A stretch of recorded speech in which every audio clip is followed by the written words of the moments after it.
Sir हालत बहुत खराब है सर। सर अगर आज मुझे कुछ हो गया ना तो मेरी माँ को एक मेरा आखिरी संदेशा दे दीजिएगा। क्या? सर उनसे कहिएगा कि जो वो इतने प्यार से मोतीचूर के लड्डू बनाती है ना वो ना बनाए, क्योंकि उन्हें प्यार से खाने वाला उनका लाल शहीद हो चुका है सर। अरे तो इसमें आंटी जी के लड्डुओं पर रोक लगाने की क्या जरूरत है? हम लोग हैं ना, खा लेंगे तुम्हारा नाम लेकर। क्या मतलब सर आप जानते हैं कि ये मेरी आखिरी रात है? अरे पंकज ऐसा कुछ नहीं होने वाला। सिर्फ एक बार ये केस सॉल्व हो जाए तो हम सब आएंगे तुम्हारे साथ, तुम्हारे घर, और तुम्हारी मम्मी के हाथ से बने लड्डू हम सब मिलकर खाएंगे। ठीक है ना? ठीक है सर।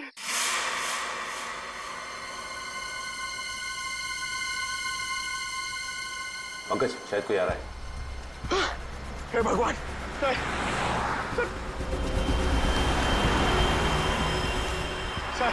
सर टैक्सी नहीं थी सर, लगता है आज वो टैक्सी छुट्टी पर है। आएगी पंकज आएगी, सब्र कर, सब्र का फल मीठा होता है। फल इतना भी नहीं मीठा होना चाहिए कि जान ले ले सर। पंकज लगता है टैक्सी आ गई। टैक्सी रुक जा रुक जा रुक जा।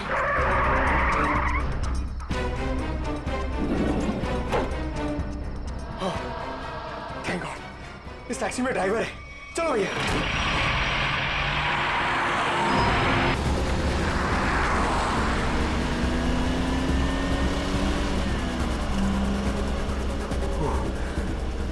अरे ये क्या है? अरे भाई साहब ये ड्राइवर सर, सर इस गाड़ी में ड्राइवर नहीं है सर। सर सर इस गाड़ी में ड्राइवर नहीं है।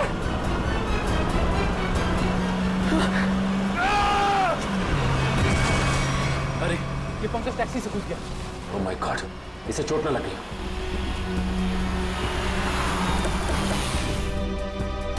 पंकज पंकज पंकज उठो। तुम ठीक हो ना? Pankaj you okay? सॉरी मैं अपनी जान बचाने के लिए उस टैक्सी से कूद गया सर। मैं ज्यादा देर नहीं बैठ पाया। मगर ऐसा क्या हुआ उस टैक्सी में? सर उस टैक्सी का ड्राइवर हवा में गायब हो गया सर। उस टैक्सी में कोई ड्राइवर ही नहीं है। अरे पंकज ऐसा कैसे हो सकता है? ये तुम्हारा वहम तो नहीं है? ये मेरा वहम नहीं है सर, मैं अपनी जान बचाने के लिए कूदा हूँ सर। ये मेरा वहम नहीं है। ड्राइवर ही नहीं है उस टैक्सी में सर। टैक्सी सीधी गई है? हाँ सर वही गई है। टैक्सी सीधी गई है तो फिर कोई टेंशन नहीं, हमारे साथ ही उस तरफ है। अब तक तो टैक्सी वाला पकड़ा भी गया होगा। It's okay.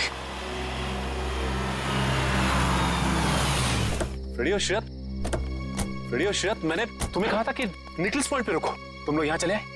ये वहाँ कोई टैक्सी आई क्या? नहीं तो वहां पे तो कोई टैक्सी नहीं आई। ऐसा कैसे हो सकता है?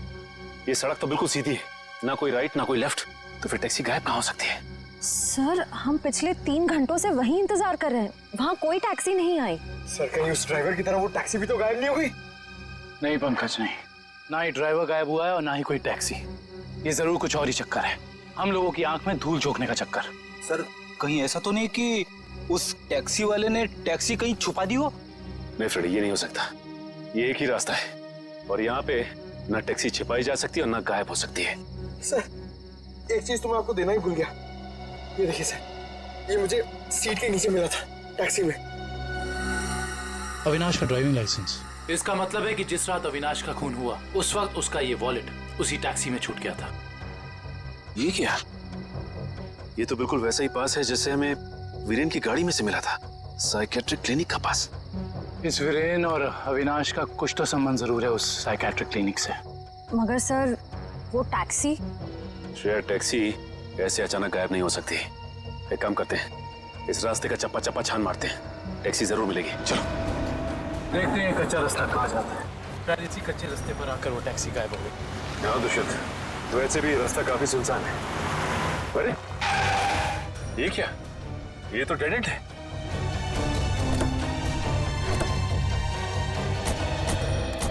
अगर टैक्सी यहाँ से गई भी होगी तो यहाँ से आगे नहीं जा सकती। लगता तो यही है, यहाँ तो आगे बस ये दीवार है।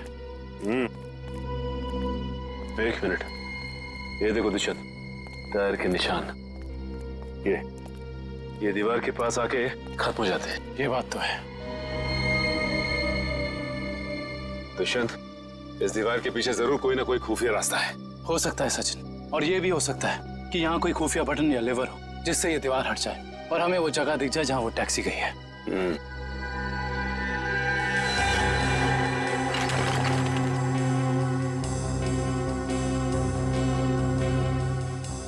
यहाँ तो कोई भी ऐसी जगह नहीं है जहाँ पे लिवर या फिर कोई बटन लगा हो। तो फिर तोड़ देते हैं दीवार को।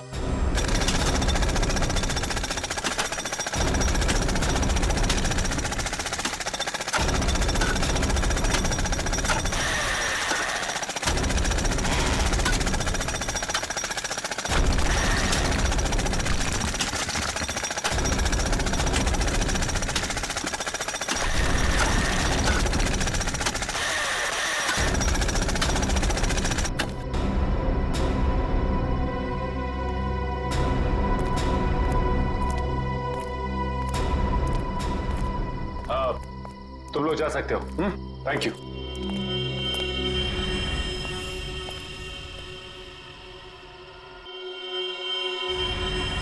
ओह माय गॉड, तो ये वो जगह है, मगर टैक्सी तो दिख नहीं रही। इसका मतलब यहाँ से बाहर निकलने का कोई दूसरा रास्ता भी है। लगता है ये है वो दूसरा रास्ता। यहाँ से बहुत प्लानिंग के साथ किए जा रहे हैं ये काम, और इसी प्लानिंग की कोई ना कोई कड़ी हमें यहाँ जरूर मिलेगी।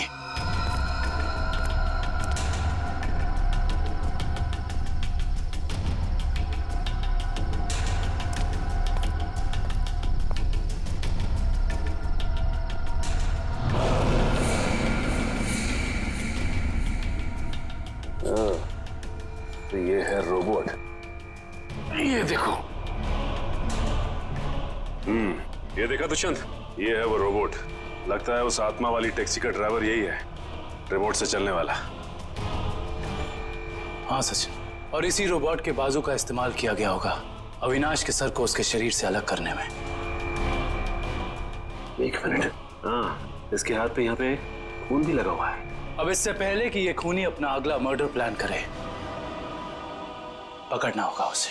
दोनों की मौत हो गई है। इन दोनों की मौत हो गई?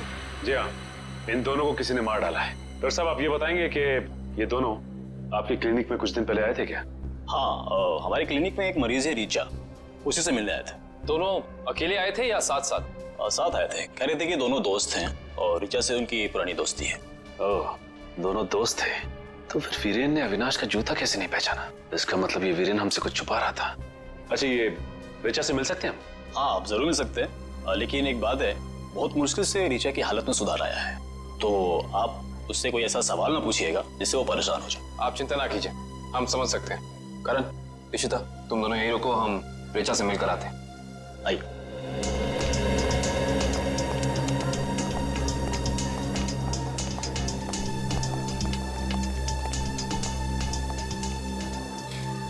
रीचा, रीचा देखो तुमसे कौन मिलने आया है। हेलो रीचा, मेरा नाम काविन है, ये सचिन है और ये फ्रेडी। हम तीनों सीआईडी के लिए काम करते हैं। सीआईडी? जी हाँ ऋचा जी, इन फोटोज को ध्यान से देखिए। इन्हें पहचानती हैं? ये आपके दोस्त अश्विन और ये वीरेन।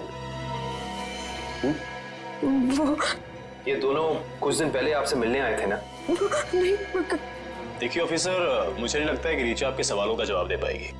प्लीज डॉक्टर, खूनी तक पहुंचने के लिए हमारा रीचा जी से बात करना बहुत जरूरी है। खूनी? हाँ ऋचा, खूनी। तुम्हारे इन दोनों दोस्तों का खून हो गया है। इसके बारे में कुछ बता सकती हो हमें?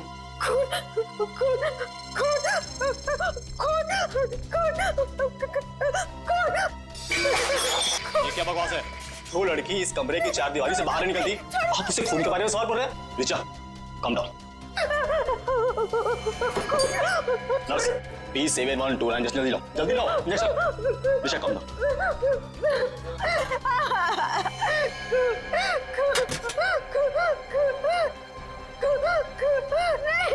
छोड़ो, छोड़ो मुझे।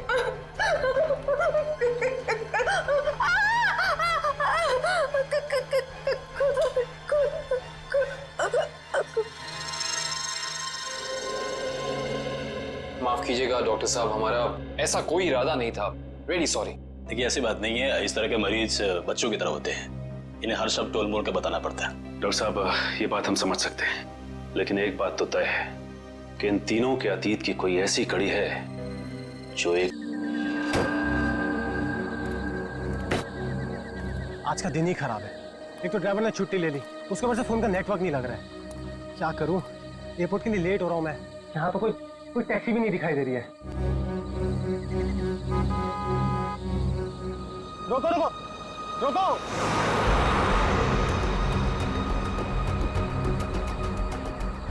रोको रोको। माल है, कोई गाड़ी नहीं रुक रही। टैक्सी,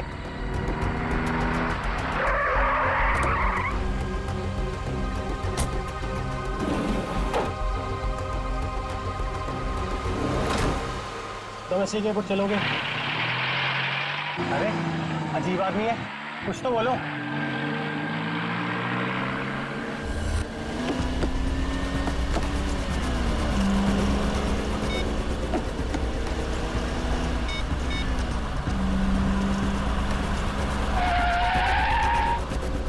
ओ भाई साहब, जरा गाड़ी आराम से चलाओ, मैं आपसे बात कर रहा हूँ। अरे ये कौन से रास्ते से ले जा रहे हो मुझे? एयरपोर्ट तो दूसरी तरफ है ना। रोको रोको गाड़ी, अभी के अभी गाड़ी रोको। लगता है तुम ऐसे नहीं मानोगे, अभी पुलिस को फोन करता हूँ।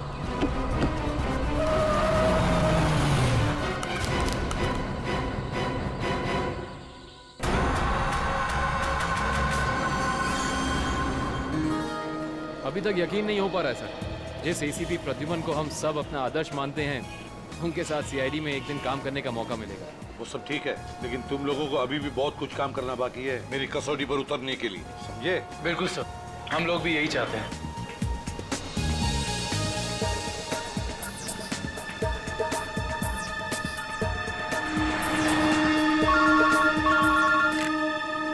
हेलो, एसीपी प्रद्युमन या लाश कहाँ पर? ठीक है। क्या हुआ सर? एक लाश मिली है मदोरी बीच पर। बच्चा कहाँ गया? आदमी भी उसके पीछे था। यहाँ ले रख दो। सर कटी लाश, बॉडी जिस तरह से सड़ी है, लगता है मौत 2-3 दिन पहले हुई है। जी सर, खूनी ने खून करके लाश को समंदर में फेंक दिया होगा और फिर इन लहरों के जरिए बहकर लाश। कपड़ों से तो लगता है किसी अच्छे घर का आदमी। निखिल, जरा मिसिंग पर्सन ब्यूरो में फोन करो और पता लगाओ 2-3 दिन में कितने लोग गायब हुए। हाँ, कौन लोग हैं, कहाँ से गायब हुए, ठीक है? इस शरीर पर जो घाव दिख रहे हैं, ये सारे घाव लगता है वहां पर जो सारे पत्थर है ना, उनकी वजह से हुए हैं।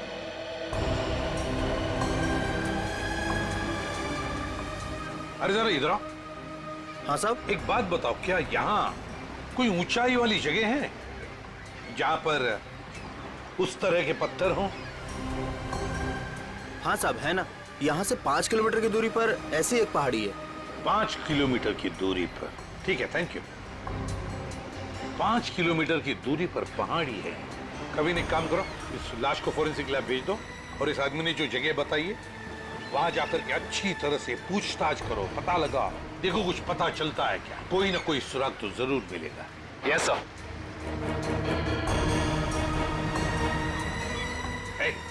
तुम। मैं साहब। हाँ तुम, जरा आज दोपहर को तुम ही थे ना सिप एंड डाइन होटल के बाहर?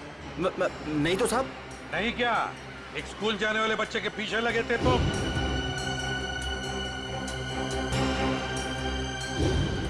अच्छा, वो तो मेरा भतीजा चिंटू है सर।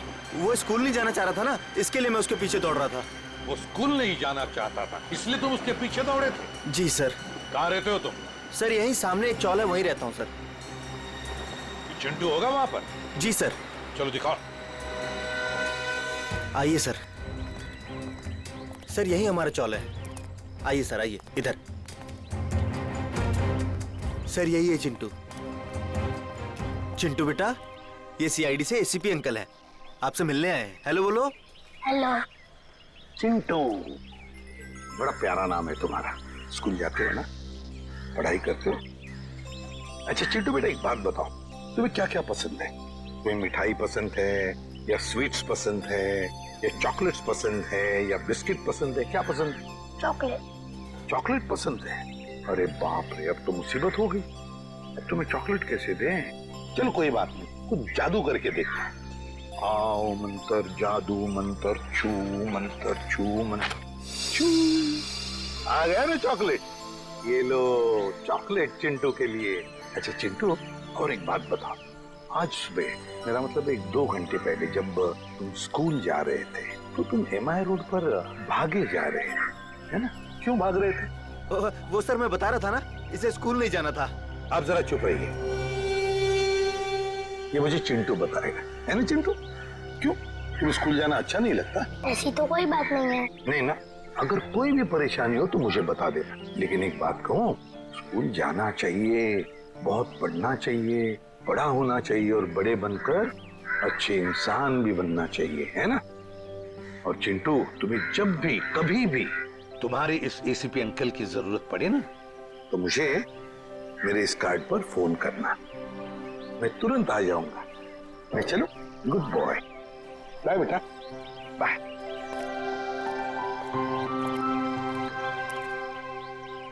बाय चिंटू।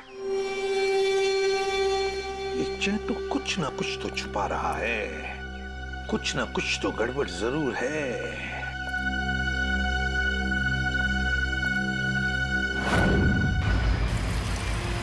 श्रेया, गाड़ी रोको, 1 सेकंड रुको।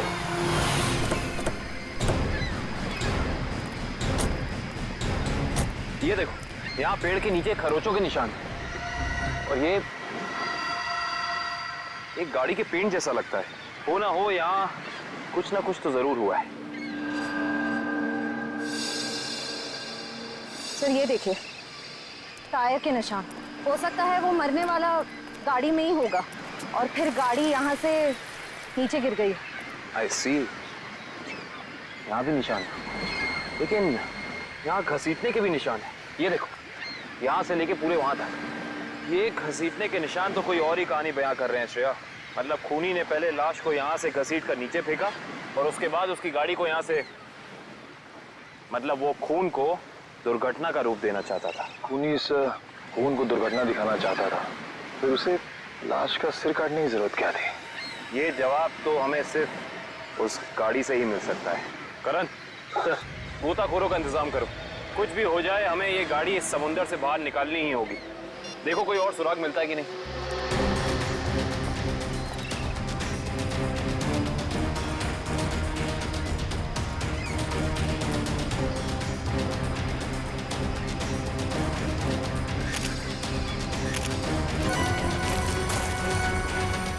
सर, आने के सर, वहाँ उस झाड़ी में ये जूता मिला सर। जूता? यहाँ पे? ये जूता बहुत महंगा लगता है। सर हो सकता है मरने वाले का हो। सही कह रही हो श्रेया। मतलब जब खूनी लाश को घसीट के नीचे फेंक रहा था, तब यहाँ पेड़ों से अटक के ये जूता यहीं रह गया। सर, खूनी ने पूरी की पूरी लाश यहाँ नीचे फेंक दी। उसके बाद एक पूरी की पूरी गाड़ी को भी यहाँ से धकेल दिया। वो ऐसा तो हो नहीं सकता कि किसी ने देखा या सुना ना हो। सही कह रहे हो, पर यहाँ सुना हो। वो देखो चाय वाला, हो सकता है उसने कुछ सुना या देखा हो। चेक करते हैं।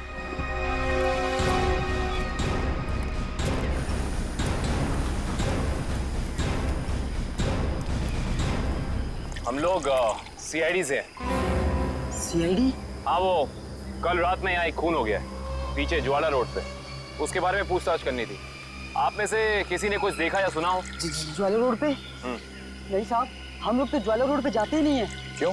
क्या अक्सर वहाँ पे ऐसी घटनाएं होती रहती हैं क्या? हाँ, मगर ये घटना कोई इंसान नहीं, वो आत्मा करती है। टैक्सी वाली आत्मा। टैक्सी वाली आत्मा? हाँ साहब, सुना है एक आत्मा टैक्सी चलाती है जो भोले भाले इंसानों को गाड़ी में बैठाकर उन्हें मार डालती है। ज्वाला रोड पर रात को टैक्सी बैठना मौत को दावा देने जैसा है। कैसी बातें कर रहे हैं? इस सदी में भी ऐसी अंधविश्वास की बातें? नहीं साहब, ये अंधविश्वास नहीं है। 3 दिन पहले मैंने खुद अपनी आंखों से देखा है।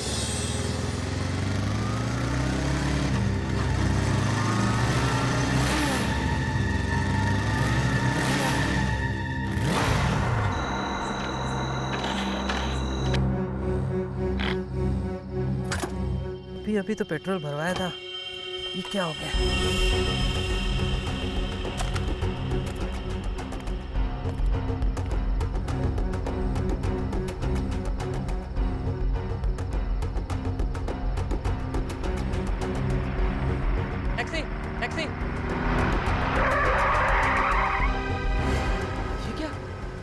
टैक्सी, ये कैसे हो सकता है? देखिए भाई साहब, ये आपका कोई वहम होगा। वहम नहीं है साहब, वो वही आत्मा वाली टैक्सी थी। वो तो अच्छा हो गया मैं उसमें बैठा नहीं, वरना आज आप लोग मेरे खूनी की तलाश कर रहे होते। खूनी आत्मा है या फिर कोई इंसान? ये तो सालुंके साहब, जिस लाश का सर ही नहीं है उसकी पहचान पता करने में थोड़ा बहुत वक्त तो लगता ही है ना सर। ऑफ कोर्स, बिल्कुल। एनीवे, आप लोगों को कुछ पता लगा हो या नहीं लगा हो, लेकिन सालुखे ने अपना काम कर दिया। अच्छा, क्या पता लगाया सर आपने? ये देखो, ये फोटोग्राफ्स देख रहे हैं आप लोग? ये उन घावों के फोटोग्राफ्स हैं जो इस आदमी के शरीर पर मिले थे, और ये सारे घाव इस आदमी के मरने के बाद इसके शरीर पर आए। इसका मतलब इस इंसान की मौत इन जख्मों से नहीं हुई है? नहीं केविन, इस आदमी की मौत तभी हो गई थी जब इसकी गर्दन इसके धड़ से अलग की गई थी। और खूनी ने जब इसे पहाड़ के ऊपर से नीचे समंदर में फेंका तब ये निशान आए होंगे। बिल्कुल दया। शायद किसी तलवार या बड़े चाकू का इस्तेमाल किया है खूनी ने इस जुर्म को अंजाम देने के लिए। निर्दोषक, अगर किसी तलवार या किसी चाकू का इस्तेमाल किया होता तो मुझे इसकी गर्दन के नीचे यहाँ पर तलवार या चाकू का निशान मिलता। सालुंके साहब, अगर चाकू से नहीं काटा तो फिर इसकी गर्दन अलग कैसे की? भाई, कोई बहुत ही ताकतवर इंसान है ये खूनी। उस खूनी ने एक ही झटके में इस बेचारी की गर्दन इसके धड़ से उखाड़ कर अलग कर दी। अरे बाप रे, मुझे तो लगता है ये काम उसी टैक्सी वाली आत्मा का होगा। अरे यार, ये इसका मतलब मुजरिम ने खून करने का ये तरीका इसलिए चुना ताकि ये आदमी भी मर जाए और हम इसकी पहचान भी ना कर सके। गलतफहमी है खूनी को, चाहे खूनी खुद को कितना ही होशियार क्यों ना समझ रहा हो। सीआईडी किसी न किसी तरीके से रास्ता निकाल ही लेती है। बिल्कुल दया, और हमें एक रास्ता मिल भी गया है जो हमें इस आदमी की पहचान भी बताएगा और उस खूनी तक भी पहुंचाएगा। कैसा रास्ता साहब? एक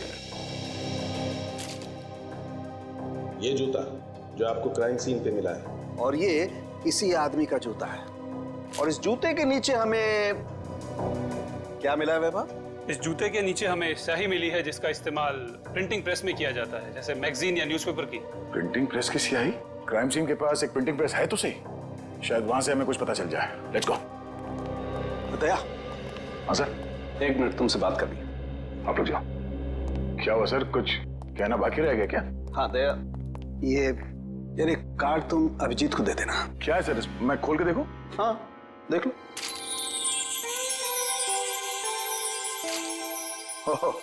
सॉरी का कार्ड? हाँ यार, वो एक्चुअली क्या है, पिछले केस में मैंने अभिजीत को कुछ ज्यादा ही उल्टा सीधा बोल दिया यार, so you know I am feeling. हाँ सर, ये बात तो है। कोई नहीं सर, हो जाता है कभी कभी ऐसा। नहीं यार, पर होना नहीं चाहिए। Abhijeet is very sweet, you know. तुम यार दे देना, एक कार्ड दे देना। सर ये काम आप खुद क्यों नहीं कर लेते? अरे नहीं यार दया, मैं उसके सामने ये सब बोल नहीं पाऊंगा यार। तुम मेरा इतना सा काम नहीं कर सकते यार दया। नहीं सर, आपका ये काम हो जाएगा। थैंक यू दया। कल तूने टीवी कार की रेस देखी यार? लाल वाली गाड़ी में एकदम हवा से बातें कर। मुझे काली गाड़ी का ड्राइवर ना बहुत ज्यादा अच्छा लगा। बस 15 सेकंड पहले से गाड़ी बिगड़ती नहीं ना, रेस तो वही जीतता। क्या बात है, लगता है आप लोगों को कार रेसिंग देखने का बहुत शौक है। थोड़ा बहुत है, लेकिन आप लोग कौन है? सीआईडी। सीआईडी? बोलिए सर, हम आपकी क्या मदद कर सकते हैं? आप लोग कोई ब्रोशर वगैरह छपवाना चाहते हैं क्या? जी नहीं, ऐसी कोई बात नहीं। हम लोग एक खून के सिलसिले में यहाँ पे आए हैं। खून? हाँ खून। दरअसल हमें यहाँ पास के समंदर में एक लाश मिली है जिसका सर कटा हुआ है। ए बाप रे। जी, और ये उसी लाश का जूता है जिस पर प्रिंटिंग प्रेस में इस्तेमाल होने वाली स्याही लगी है, और ये वही स्याही है जिसका इस्तेमाल आप लोग करते हैं अपनी अखबार छापने के लिए। हमारे यहाँ तो कोई इस तरह का जूता नहीं पहनता सर। पर शायद इस तरह का कोई आदमी आया हो 2-3 दिन पहले जिसने ऐसे जूते पहने हो। कुछ याद है तुम लोगों को? देखो, ध्यान से सोच के बताओ, और ये फोटो को ध्यान से देखो। इस तरह के कपड़े पहने थे उस टाइम, कुछ याद है? शुक्रवार के दिन कुछ लोग आए थे जिन्होंने इस तरह के कपड़े पहने हुए थे। अच्छा, कौन लोग थे? वीबिज कॉर्पोरेट्स करके एक कंपनी है जो हमारी इस प्रिंटिंग प्रेस को खरीदना चाहती है, इसी सिलसिले में। ओह, वीबिज कॉर्पोरेट।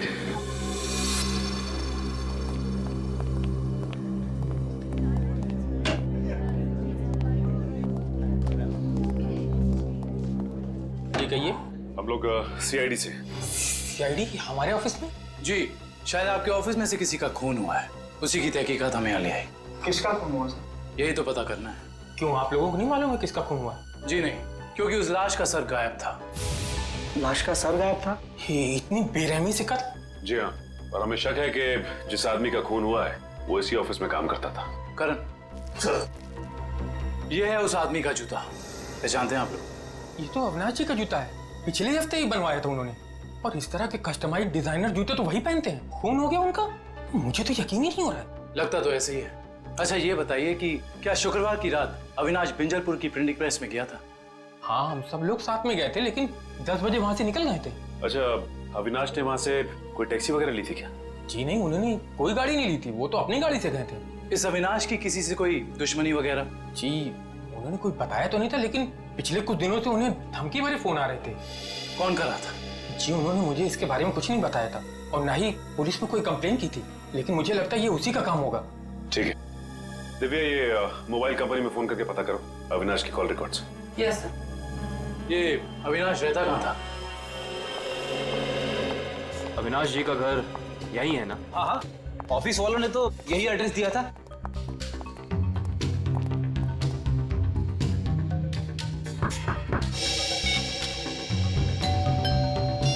घर में कोई नहीं है क्या? लगता तो ऐसा ही है। अविनाश की पत्नी नेहा का भी फोन नहीं लग रहा। एक काम करते हैं, दरवाजा खोल देते हैं।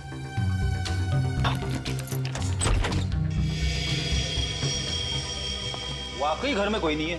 कहीं ऐसा तो नहीं कि किसी ने नेहा जी को भी? चोर चोर कोई है, पुलिस को फोन करो। रिलैक्स मैडम, हम लोग सीआईडी से। सीआईडी से है तो क्या हुआ? आपको कोई हक नहीं है इस तरह से किसी के घर में घुसने का। माफ कीजिए, आप नेहा जी है ना, अविनाश की पत्नी? हाँ। देखिए, हम लोगों ने काफी कोशिश की आपको फोन करने की, लेकिन आपका फोन लग ही नहीं रहा था। बहुत बार फोन करने की कोशिश की। जी हाँ, और बाहर इतनी घंटी बजाने के बावजूद जब आपने घर का दरवाजा नहीं खोला तो हमें मजबूरन आपके घर में दाखिल होना पड़ा। हाँ, वो मेरे फोन की बैटरी खत्म हो गई थी और मैं अभी अभी तीर्थ यात्रा से वापस आई हूँ। आखिर बात क्या है? अच्छा ये बताइए कि अविनाश से आपकी आखिरी बार कब बात हुई थी? हो गए 2-3 दिन। वहाँ पे फोन का नेटवर्क नहीं आ रहा था, इसीलिए बात नहीं हो पाई। आप लोगों को अविनाश से मिलना है ना, तो शाम को आइए ना, वो इस वक्त ऑफिस में होंगे। नेहा जी, एक बुरी खबर है। आपके पति अविनाश जी अब इस दुनिया में नहीं रहे। क्या? अविनाश, ये सब क्या हो गया? नेहा जी प्लीज संभालिए अपने आप को, प्लीज संभालिए।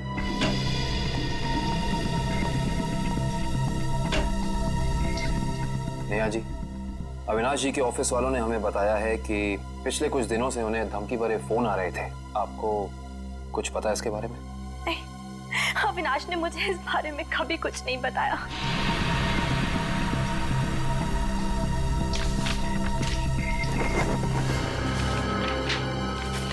सर, डस्टबिन में से ये कागज मिला है। इस पे कुछ लेटर्स चिपकाए गए हैं।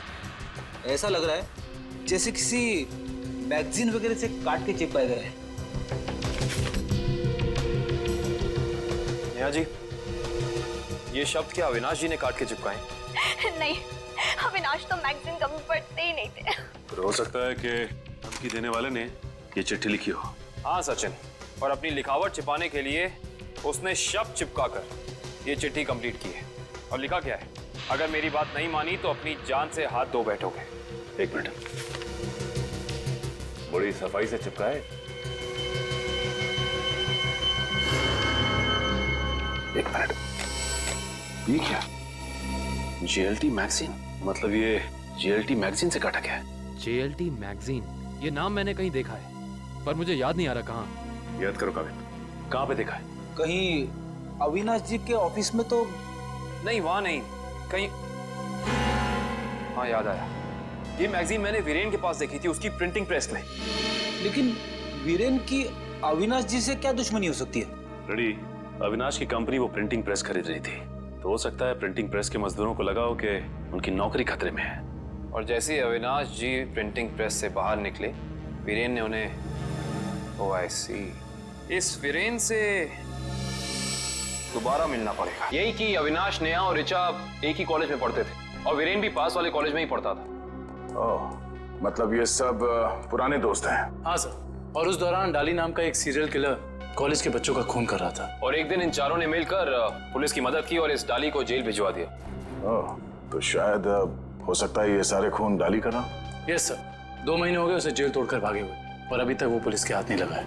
ये अविनाश और वीरेन तो मारे गए हैं। वो अगला शिकार या तो ऋचा है या फिर नेहा। श्रेया, इस ऋचा के क्लिनिक में फोन करो, उसे चौकन्ना रहने के लिए कहो, जल्दी। दुष्यंत, नेहा को फोन लगाओ, जल्दी।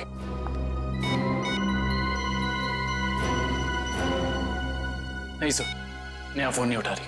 नेहा फोन नहीं उठा रही? कहीं ये खूनी नेहा तक पहुंच तो नहीं गया? देखिए, आपको कुछ गलतफहमी हुई है। मुझे छोड़ दीजिए। देखिए मुझे मत मारिए। मैंने आपका क्या बिगाड़ा है?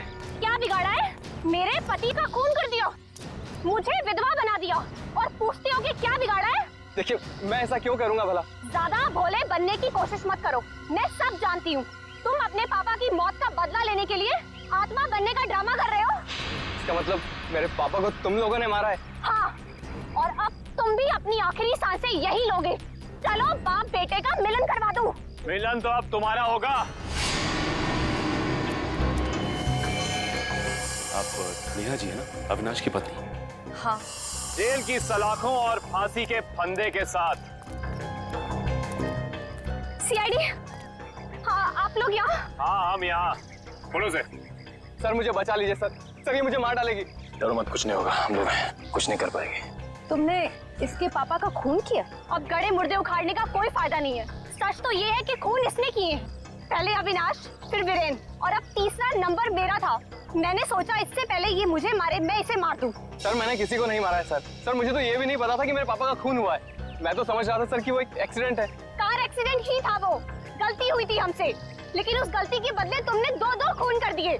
मैंने किसी को नहीं मारा है। ये सही कह रहा है। अविनाश और वीरेन का खून एक सीरियल किलर डाली ने किया है, जो तुम लोगों से बदला लेना चाहता है। डाली? हाँ डाली। कॉलेज के वक्त तुमने उसे जेल भेजा था ना? इसका मतलब डाली ये सारा खेल रच रहा था। ये सब आत्मा बनने का ड्रामा।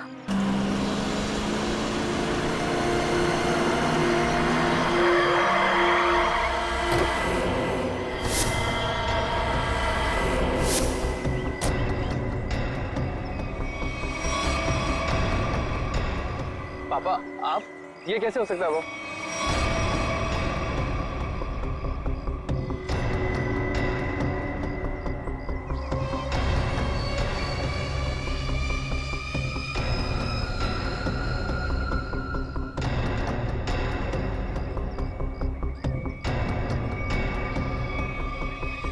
बस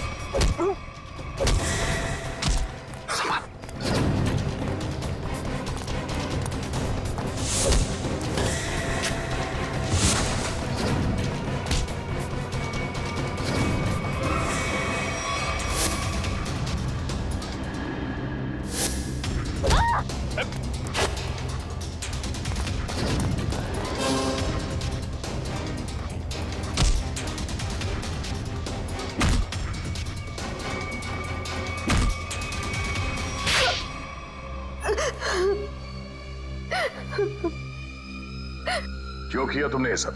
हाँ? सर, 4 साल पहले हमारी ग्रेजुएशन पार्टी की रात अविनाश ने बहुत शराब पी रखी थी। मेरे लाख मना करने के बाद भी वो नहीं माना, लेकिन फिर भी उसने जिद की कि वो ड्राइवर सीट पर बैठेगा और वो बैठ गया। उसके बाद जो हुआ, उस हादसे ने मेरी जिंदगी को झंझोड़ कर रख दिया।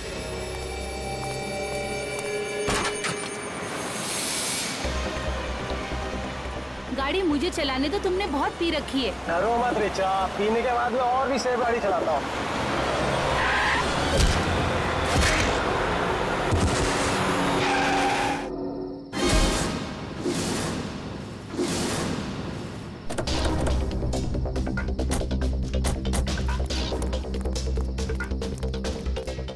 ओह माय गॉड, ये क्या किया तुमने? ये कैसे हुआ? ये तो मर गया।